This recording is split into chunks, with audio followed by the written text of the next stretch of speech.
Წარმოიდგინე, რომ ჩაჯექი თვითფრინავში. იფრინე მსოფლიოს გარშემო. დაბრუნდი სახლში. და შენ რამდენიმე ნანოწამით უფრო ახალგაზრდა ხარ ვიდრე ის ადამიანი, ვინც დედამიწაზე დარჩა. ეს ფანტასტიკა არ არის, ეს არის რეალური ფიზიკა და ეს ეფექტი პირველად თეორიულად აღწერა ალბერტ აინშტაინმა 1905 წელს, სპეციალურ ფარდობითობის თეორიაში. აინშტაინმა თქვა რამე სრულიად შოკის მამგვრელი. დრო არ არის აბსოლუტური.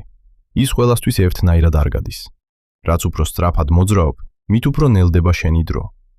ეს იდეა იმდენად უცნაური იყო, რომ ბევრი მეცნიერი მას სერიოზულად არ არიქონდა, მაგრამ შემდეგ დაიწყო ექსპერიმენტები. 1971 წელს ჩატარდა ერთ-ერთი ყველაზე ცნობილი ტესტი, ჰაფელე-კიტინგ ექსპერიმენტი. მეცნიერებმა 4 ატომური საათი ჩასვეს თვითფრინავებში და მსოფლიოს გარშემო შემოატარეს. ერთმა ეკიპაჟმა აღმოსავლეთით იფრინა, მეორემ დასავლეთით. დედამიწაზე დარჩა ზუსტად სინქრონიზებული ატომური საათები. როცა თვითფრინავები დაბრუნდნენ, საათები ერთმანეთს აღარ ემთხვეოდა. განსხვავება იყო მიკროწამებში. ძალიან პატარა რიცხვი, მაგრამ ზუსტად ისეთი, როგორცაც აინშტაინის ფორმულები პროგნოზირებდა. ანუ, მოდრავი საათი უფრო ნელა მუშაობდა.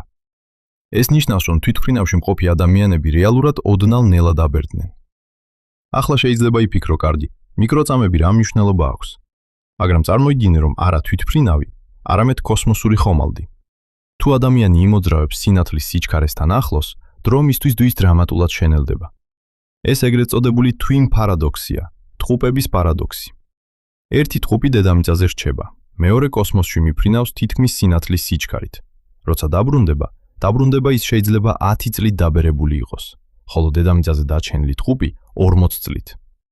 ეს თეორია არა მხოლოდ მათემატიკურად სწორია, ის ყოველდღიურად გამოიყენება. მაგალითად GPS სისტემა. დედამიწის ორბიტაზე მოძრავი თანამგზავრები ძალიან სწრაფად მოძრაობენ და თან სუსტ გრავიტაციაში არიან. ფარდობითობის თეორიის მიხედვით, მოძრაობა დროს ანელებს, გრავიტაცია დროს ანელებს. GPS-ი თანამგზავრებზე დრო ოდნავ სხვანაირად გადის ვიდრე დედამიწაზე. თუ ამ ეფექტს არ გავითვალისწინებდით, GPS ყოველდღე რამდენიმე კილომეტრით შეცდებოდა. ანუ, შენი ტელეფონი, რომელიც რუკას გაჩვენებს, აინშტაინის ფიზიკაზეა დამოკიდებული. ახლა გადავიდეთ კიდევ უფრო ექსტრემალურ მაგალითზე. შავი ხვრელი. თუ მიუახლოვდები შავ ხვრელს, გრავიტაცია იმდენად ძლიერია, რომ დრო თითქმის ჩერდება. გარედამკვირვებლისთვის შეიძლება ჩანდეს, რომ შენ გაიყინე მომენტში. ეს ეფექტი ვიზუალურად აჩვენეს ფილმში Interstellar. ფილმში ასტრონავტები პლანეტაზე ჩადიან, რომელიც შავ ხვრელთან ახლოს ბრუნავს.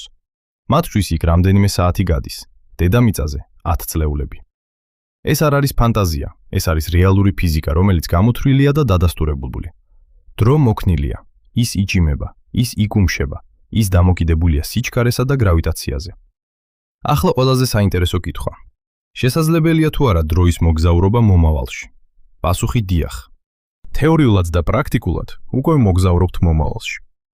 ყოველი ასტრონავტი, რომელიც საერთაშორისო კოსმოსურ სადგურზე ცხოვრობს, მიკროწამებით ნაკლებად ბერდება ვიდრე დედამიწაზე მყოფი ადამიანი. ანუ ის რეალურად მომავალში გადახდა. ძალიან მცირედით, მაგრამ მაინც. რაც უფრო სწრაფად იმოძრავებ, რაც უფრო ძლიერ გრავიტაციაში მოხვდების, მით უფრო შენელდება შენი დრო. ეხლა წარმოიდგინე ცივილიზაცია, რომელსაც შეუძლია სინათლის სიჩქარესთან ახლოს გადაადგილება. მათთვის რამდენიმე წელი შეიძლება გავიდეს, ხოლო დედამიწაზე საუკუნეები. ეს ნიშნავს, რომ სამყაროში შეიძლება არსებობდნენ არსებები, რომლებიც ჩვენზე ბევრად მომავალში ცხოვრობენ, ხოლო იმიტომ, რომ სხვანაირად მოძრაობენ.